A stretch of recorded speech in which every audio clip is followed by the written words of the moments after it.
On se retrouve sur la page du team pour faire le point sur le 18 septembre à chaud, voir ce qu'on a fait. Le 18 septembre, c'était l'opération numéro 2, d'en finir avec Macron, d'en finir avec son monde, parce qu'il ne peut plus et que nous, en bas, partout, on n'en veut plus. Voilà. Le 18 septembre, énormément de personnes dans la rue.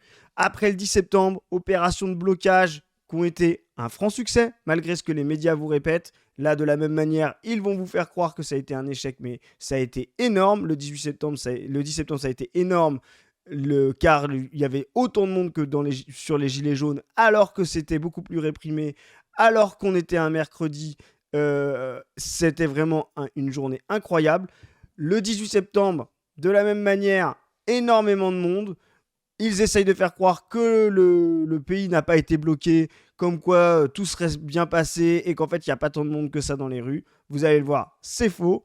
Nous étions 1 million. Voilà, nous étions 1 million dans la rue. Bravo à vous tous. Je sais que vous tous, vous y avez participé en com, etc. Si vous n'avez pas pu, je sais que vous avez pu soutenir, relayer, etc. Mais on était 1 million. Les chiffres officiels du ministère de l'Intérieur sont de 500 000. Donc, les estimations tournent autour d'1 million. On a des remontées d'un petit peu partout. On va voir, on va faire l'analyse de ça, des villes, mais vous allez voir, c'était absolument massif. Vous avez remarqué, je suis tout seul. Non pas que mes camarades sont en garde à vue, malgré la répression policière. Ils sont bien formés. Formez-vous. On a fait une capsule mardi sur ce sujet. Mais on est tous très, très occupés. Il y a les collages, il y a les manifestations On ne veut plus, les affichages. Allez voir tout ça. Si vous voulez des affiches, Telegram On ne veut plus, kit militant. Voilà, il y a des moments qui viennent. On va en parler à la fin. Mais le 21 septembre, c'est la prochaine date. Étape 3 de la destitution de Macron. On était 1 million. Voilà, bravo, c'est incroyable. 1 million à ne plus vouloir, 1 million dans les rues à ne plus vouloir. Je pense qu'à ne plus vouloir, on est largement 20 fois ça dans ce pays. On va regarder un petit peu où est-ce qu'il y a eu des points de manifestation et combien ils étaient. Alors, on va aller sur la carte de Wesh France. Ouest France, du coup. Donc, on voit énormément de points de manifestation, hein, effectivement, les grandes villes. L'Ouest, hein, particulièrement. Intéressant, l'Ouest, parce que ça a été aussi une région qui avait été extrêmement mobilisé pendant les Gilets jaunes. Donc c'est intéressant de voir que l'Ouest bouge beaucoup, parce que les Gilets jaunes sont encore là, et donc on voit les points. Donc Wesh France nous a fait un beau petit résumé avec le comptage, selon les médias, selon la police, quand ils en avaient. Bon, il y a des choses qui sont un petit peu ridicules, hein, notamment Marseille. À Marseille, on nous annonce 15 000, alors qu'on était plutôt autour de 80, 100 000, voire 120 000. Voilà. À Paris, on annonce 55 000. C'était largement le double, donc voilà. Mais on voit vraiment la France en mobilisation, en grève. On va voir quelques petites images, puis après on fera une petite analyse. Quelques petites images, vous voyez. Donc ça, c'était à Nantes. Énormément de monde à Nantes. Très très importante manifestation. En plus, il faisait super beau. Enfin, ouais, ça sentait la révolution. Hein. Vous voyez ça ?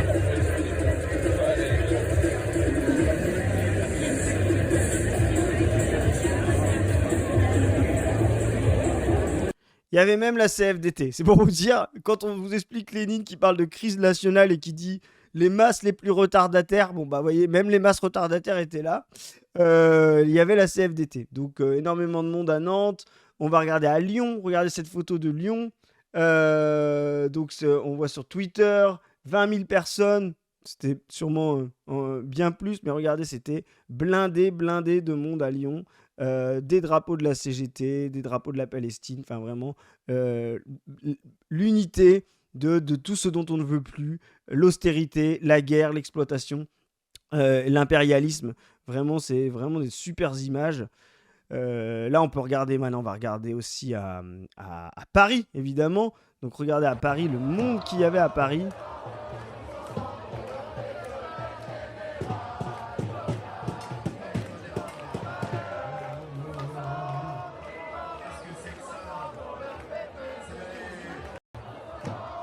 C'était énorme. Autre grande ville, Marseille. Regardez comme c'est beau à Marseille. Donc ils annoncent eux près de 120 000. La police dit 15 000. Bon, je pense qu'on est vraiment plus proche des 100 000 en effet. Le drapeau de la Palestine qui flotte, enfin ouais, vraiment du monde, vraiment partout. Et donc il y en a eu dans toutes les autres villes, comme Wesh France le montre. Euh, Vraiment une mobilisation très très importante qui fait peur au pouvoir. Et d'ailleurs, le pouvoir avait mobilisé exactement les mêmes dispositifs de répression que le 10 septembre, c'est-à-dire son maximum, quasiment son maximum, 80-90% de ses effectifs. Euh, C'est-à-dire, voilà, vraiment le maximum pour pouvoir casser les blocages, les grèves. Mais on voit que le raz-de-marée n'a pas été possible. Et la masse des manifestations ont pu déferler. On va le voir à Marseille, c'est intéressant, ça tourne chez le niveau de violence. Regardez, ça c'est le niveau de violence qu'on a vu le 10 septembre. Ils essayent de vous dissuader. Regardez la vidéo que nos camarades de Cerveau Disponible partagent. Abaissez un petit peu le son. Regardez la vidéo que nos camarades de Cerveau non disponible partagent.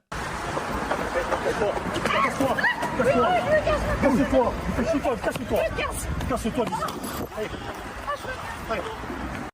Regardez la violence. Ils sont deux surarmés. C'est une jeune fille qui dit qu'en plus elle part quoi. Et il continue de la pousser. Enfin, je veux dire, c'est d'une violence absolue. C'est gratuit en plus. Vraiment, c'est honteux. Enfin, donc, mais là, on est face à la police de Retailleau qui cherche à discréditer le mouvement, qui cherche à le salir, qui cherche à faire en sorte que les prochaines étapes n'arrivent pas. Et que si vous y étiez, vous n'y retourniez plus. Et si vous avez envie d'y aller parce que vous n'y étiez plus et que vous aviez amplifié le mouvement, et que ça vous dissuade. Donc ne vous laissez pas faire. Il y a eu énormément de beaux moments. Ça s'est bien passé. La violence gratuite qu'ils essayent de vendre venant des manifestants ne vient que de la police. Et quand il n'y en a pas, ils la provoquent par leur violence. Enfin, c'est inadmissible. Donc vraiment, on était à 1 million. On va regarder ensuite l'analyse de Le Cornu. Mais le pouvoir commence à trembler. Ça, c'est ça qui est significatif. Il n'y a toujours pas de gouvernement dans ce pays. Il y a un Premier ministre fantoche. Et là, on est à deux doigts de se dire, mais de toute façon, ce gouvernement, non seulement les précédents ne pouvaient presque pas gouverner, celui-là ne doit même pas arriver. Voilà. Il faut aller jusqu'au bout. Il faut continuer, maintenir la pression. On est 1 million. Il faut passer à 2, à 3, à 4. À dire on ne veut plus, parce que là ils sont vraiment au bout du bout. D'ailleurs, je vais vous le montrer. Sébastien Lecornu, suite à l'appel, on va lire un tweet qu'il a écrit. Suite à l'appel à manifester des organisations syndicales ce jeudi, je tiens à réaffirmer mon engagement à poursuivre le dialogue avec l'ensemble des partenaires sociaux. Les revendications portées par les représentants des organisations syndicales et relayées par les manifestants dans les cortèges sont au cœur des consultations que j'ai engagées. Alors ça, c'est vraiment significatif. C'est-à-dire qu'ils sont dans un moment où ils essayent d'arrondir les angles en faisant croire que laisser Le Cornu gouverner, ce serait trouver un débouché à nos colères sociales. Donc ça, c'est vraiment une douille. Je pense que tous les gens qui sont sur la patte du team le savent. C'est une douille absolue. Mais ça prouve qu'ils ne peuvent plus simplement gouverner en haussant le menton, en disant c'est pas la rue qui gouverne, on a un agenda. Vous vous rappelez de Macron au début, on a été élu, c'est notre légitimité démocratique, etc. On voit que tout ça n'est plus possible. Donc c'est ça, quand on vous dit ils ne peuvent plus. Tout ça n'est plus possible et ils nous font croire qu'ils écoutent la rue et qu'ils vont prendre ça en compte dans leur dispositif gouvernemental. Tout ça est bidon. D'ailleurs, les observateurs politiques montrent qu'en fait, on va se retrouver avec 3/4 des gens qu'on a déjà eu dans les gouvernements macronistes. On va se retrouver avec la même austérité. Mais là, en fait, la stratégie politique qu'il y a derrière tout ça, c'est aussi de faire croire que la solution viendra en laissant Le Cornu gouverner, voire même, et ça c'est grave, des partis politiques, on l'a dit, notamment Glucksmann, Place Publique, mais même les Verts, même Olivier Faure sont allés rencontrer Le Cornu en faisant croire qu'il serait possible de trouver des points pour pouvoir arrondir les angles, faire un gouvernement qui va trouver des débouchés à cette manifestation, c'est-à-dire casser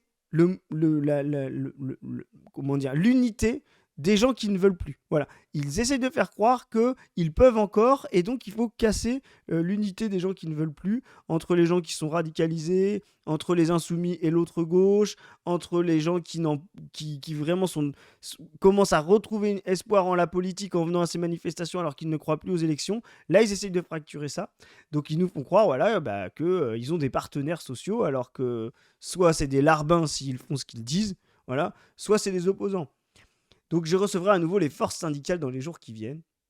Par ailleurs, je condamne avec la plus grande sévérité l'exaction à l'encontre des forces de l'ordre et de secours, pompiers, gendarmes et policiers. Bon, ça, tout ça est de la pure com. Personne, il y a eu très très peu de problèmes là-dessus. Et comme je vous le dis, quand c'est de la violence, on l'a vu tout à l'heure, vient directement de la police.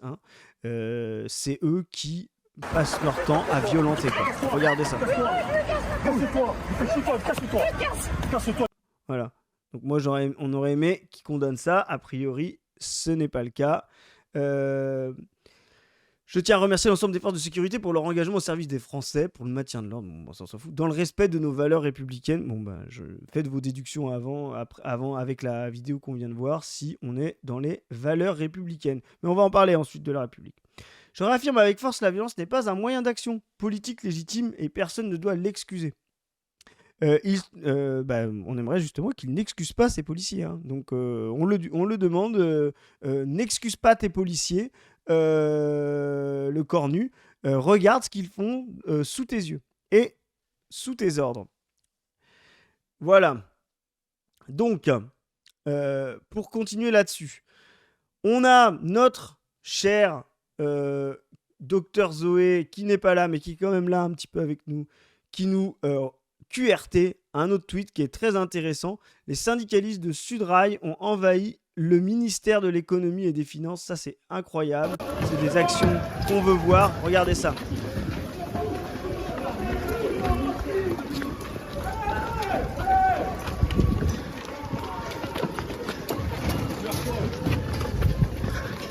En parking.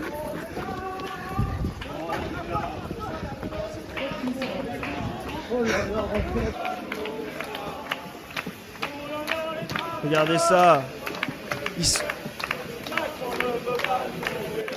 C'est intéressant parce que là, ils sont au cœur du pouvoir.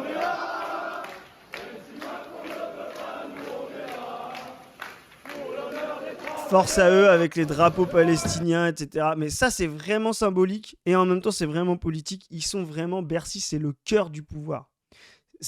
On s'arrête 2 minutes là-dessus, mais c'est vraiment le cœur du pouvoir parce que tout s'est passé là sur ces 20 dernières années pour arriver dans la situation où on est, de ce fameux on ne peut plus et de cette situation pourrie que le capitalisme en crise a créé. Bercy est au cœur des politiques néolibérales. C'est là que Macron a commencé sous Hollande. C'est là qu'on avait Michel Sapin après l'élection de François Hollande en 2012 qui a trahi absolument, qui a abandonné la Grèce dans les mains de l'Eurogroupe, de la BCE, de la Banque Centrale Européenne, c'est-à-dire le parangon de tous les politiques les plus austéritaires, néolibérales, violentes, c'est-à-dire de sacrifice. La Grèce a été sacrifiée pour sauver le capitalisme libéral, industriel, occidental allemand. C'est vraiment un exercice d'impérialisme et de violence capitaliste absolue, main dans la main avec le FMI, la Banque Centrale. Et tout ça, ça a été piloté en partie via Bercy, via Michel Sapin, le ministre de l'économie. Et c'est là que Macron a démarré sa carrière. C'est vraiment... il faut vraiment se rendre compte de ce qu'est Bercy et donc des énarques, des technocrates qu'il y a là-bas, dans la construction de la violence que chacun subit au quotidien et ressent dans sa chair. C'est-à-dire le fait de ne pas avoir assez à la fin du mois, le fait de être moins bien remboursé sur la santé, de devoir payer plus cher les médicaments, de devoir payer plus cher la bouffe parce qu'ils ne maîtrisent pas l'inflation, ils ne contrôlent pas les prix, quand vous êtes au chômage alors que vous ne pouvez pas retrouver d'emploi, d'avoir vos allocations chômage qui baissent, d'avoir vos allocations retraite. Voilà. Ils sont rentrés dans cette matrice du pouvoir austéritaire, libéral. Bravo à eux, force à eux, super action. Donc ça, c'est absolument génial. Donc voilà, vraiment, on a eu des actions dans tous les sens. C'est vraiment parfait. Et on voit bien que tout ça est dirigé sur un mot d'ordre général. Le Cornu nous fait croire que les masses, comme on l'a vu tout à l'heure, sont là pour des petites revendications, pour un petit programme politique que pourraient appliquer Olivier Faure ou Raphaël Glucksmann. Mais tout ça est bidon, tout ça est faux. Le mouvement est bien plus radical que ça. Il veut la fin de Macron. Il veut la fin de ce monde-là et repartir à zéro. Et donc là, on va écouter l'opposant politique le plus, comment dire, radical à Macron, hein, électoral, hein, voilà, je vais dire, j'ai nommé Jean-Luc Mélenchon. Je le dis parce que des gens comme Bardella ou RN se font croire qu'ils sont... maintenant, ils disent qu'ils sont l'alternance, ils sont plus l'alternative à Macron. Ça prouve qu'ils essayent de rentrer dans le jeu et que la politique austéritaire leur va très bien. D'ailleurs, on n'a jamais entendu le RN sur c'est quoi leur politique de relance, comment ils font face à l'austérité, etc. Ils la critiquent parce qu'ils savent très bien que les masses n'en veulent plus, mais ils n'ont aucune solution. D'ailleurs, signe, allez voir Bardella, il n'appelle jamais à manifester, il n'appelle jamais à être dans la rue, il n'appelle jamais à se mettre en grève, il n'appelle jamais à bloquer. Ce sont des gens qui sont du côté du pouvoir, du côté de la conservation. Ils sont là simplement pour récupérer les colères que la crise d'une partie des leurs, c'est-à-dire la bourgeoisie, entraîne. Mais in fine, elle reviendra à la bourgeoisie pour le pire. Parce que vous aurez l'accélération en plus de la pénurie raciste, de la gestion raciste et de la gestion nationaliste violente. Voilà. Donc, on va écouter Mélenchon, ce qu'ils nous ont dit, parce que cette crise, comme disait Lénine, cette crise nationale doit à la fin déboucher sur le renversement du gouvernement le plus rapidement possible. Il faut que le Premier ministre s'en aille, mais il faut surtout que le Président de la République, lui, s'en aille, parce que c'est lui le responsable de tout ça. Et je vous rappelle... Voilà. Il faut qu'il s'en aille. C'est ça, là, l'unique revendication. Si on vous interroge dans la rue, que vous êtes dans la rue et que vous dites c'est quoi la revendication des septembristes, on en parlera peut-être comme ça dans le futur, c'est quoi la revendication des septembristes? Bah, vous direz, c'est que Macron parte définitivement. On ne veut plus de lui, on n'en veut plus, il ne peut plus, il a fait n'importe quoi, il n'a fait que redistribuer de la richesse. Les riches ont multiplié par 3, 4, 5 leur fortune, les gens sont exsangues, ils ne voient leur vie que comme une dégradation, ils ont peur pour leurs enfants, peur pour leur avenir, alors que ce pays est un pays riche, ce pays est un pays abondant, mais l'abondance n'est captée, n'est bue que par les gens les plus riches. C'est une folie et il faut y mettre un terme définitivement. Je rappelle qu'il a perdu toutes les élections depuis la sienne, n'est-ce pas? Donc il a perdu 3 fois et il a perdu 4 premiers ministres. Normalement, dans une ambiance, normale de démocratie, on en tire les conséquences. Imaginez-vous que De Gaulle est parti pour un pauvre référendum sur les régions et le Sénat. Et bon, à la première secousse, ça a été terminé. Il a dit qu'il ne partira pas. Oui, mais on dit toujours que voulez-vous, et pas vous dire qu'il va partir, sinon il sait bien que demain il s'en va. Donc il tâche de résister. C'est intéressant ce que dit Mélenchon, parce que là, il dit, voilà, il dit qu'il ne va pas partir. Et le fait qu'il dise qu'il ne partira pas est un moyen pour lui d'empêcher les mobilisations. Donc c'est vraiment, on le fera partir. Voilà, on le fera partir. Il avait dit en 2007 qu'il vienne me chercher. Voilà, maintenant, la phrase, c'est qu'il vienne me chasser. Voilà, il faut le chasser du pouvoir. Voilà. C'est exactement ce qu'il faut faire et c'est exactement ce que De Gaulle a subi. Ce qui est drôle, c'est que là, on est dans la 5e République qui a démarré comme une tragédie que nous, on considère ici à la Petite Team comme une tragédie autoritaire, ultra-présidentielle. Mais cette tragédie a fini avec De Gaulle qui s'en va, voilà, qui dit je n'ai pas la confiance, etc. Il faut que bientôt, très vite, en 2025, Macron s'en aille avec sa 5e République sous une farce. Voilà. Moi, j'ai prédit qu'il fasse un référendum, qu'il essaye avec ses équipes de sortir par le haut, via un référendum, comme De Gaulle, comme ça il nous racontera qu'il est dans les livres d'histoire, il est démocrate, comme le général De Gaulle et tout, mais qu'il parte, il faut qu'on aille le chasser du pouvoir, on n'en peut plus, rien ne pourra se faire tant qu'il sera là. Voilà. Donc, le Cornu, le gouvernement, les gens qui essayent de gouverner sous Macron. Tout ça doit dégager et Macron en premier. C'est dans son rôle, mais ça n'ira pas bien loin tout ça. La pente est prise et elle ira à son terme. La pente est prise et elle ira à son terme. Et cette pente-là, il va falloir que nous la dévaluions tous. Voilà. La prochaine étape, c'est donc, pour nous, on l'a dit, le 21 septembre. Le 21 septembre, c'est dimanche.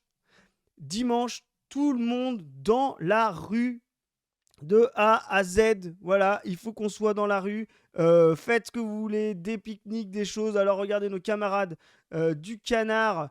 Ils font ça à Guingamp, dimanche 21 septembre, place du Valy. Alors vous affichez vos places, hein, on va le dire ensuite. Voilà. Fêtons ensemble l'abolition de la monarchie, la Macron Party, de 16h à 20h, grande fête populaire, fanfare, débat, cantine. Regardez ce qui se passe autour de vous. Mais le 21, il faut absolument qu'on soit tous sur les places. Le slogan, c'est prenons la place. Voilà, prenons la place de Macron, prenons la place de ce pouvoir inique. Il nous revient, qu'il s'en aille, qu'il dégage.